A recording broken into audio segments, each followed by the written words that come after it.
Hello and welcome back to Leo's Book Reviews.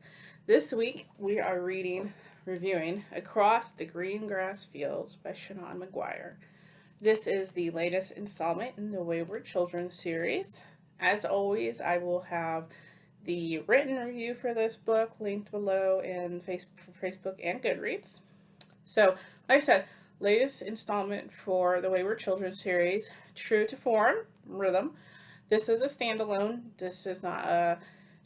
Seanan McGuire typically does a book at the school, then a standalone, then at the school, then a standalone. So this is on a standalone story. So if you have not read the Wayward Children series and you want to read this one, no fear. You don't have to go read all the rest of them. You can just pick this one up and read it. So, Across the Green Grass Fields is, as usual with the Wayward Children, a portal fantasy where someone from the normal world finds a portal to another world and has an adventure in it. This time, this focuses on Reagan. Reagan is someone very near and dear to my heart because she is a horse girl. I am an equestrian. I love my horses. I love riding my horses. I love being with my horses. So I was actually really excited that McGuire wrote a book about someone like that because while we may be known, there's one in every class, you don't see us after that typically. So to have a book actually written about that's in the mainstream is really fun. So at the beginning of the book, she's just a normal kid. She's going to school, she's taking horseback riding lessons, and then something happens, and I'm not going to say what it is because it's a bit of a spoiler, and I don't want to do that. And she tells her friend about it, and her friend is absolutely freaked out, which freaks Reagan out, and Reagan runs away from school.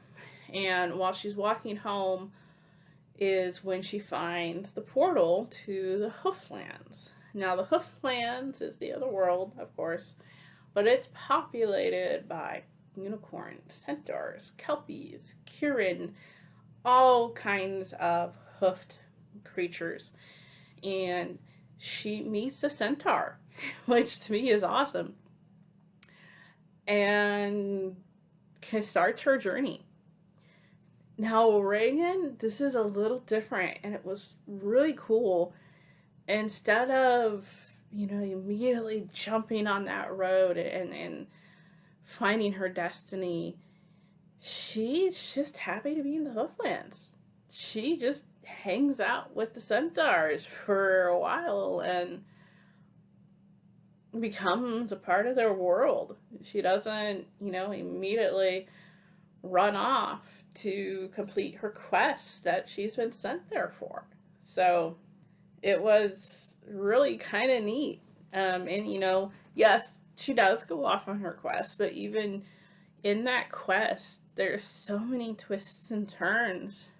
Hearing myself talk about it that way, you'd think it'd be a boring part of the book, but it's really not. Just learning how to live in a new world is exciting. There's things to figure out, things to do, things that, these heroes off on their grand quest don't always talk about. And that's what makes this a fun book. It's a normal girl that is extraordinary in this world because she's a human. But her being more comfortable in this world than her own and wanting to stay there is exciting. It's fun to read.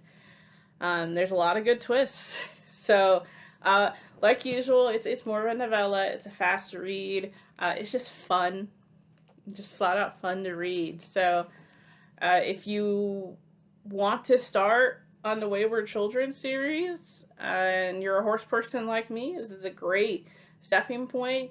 Definitely, of course, recommend reading the rest of the books. But if you just want to read this one first, you're not going to miss anything from the other books because this is a standalone. So Thank you for listening today. As usual, like I said, I'll have the written reviews linked below in the description. If you want to give this video a like and maybe a subscribe, I'd really appreciate it. You all have a good day.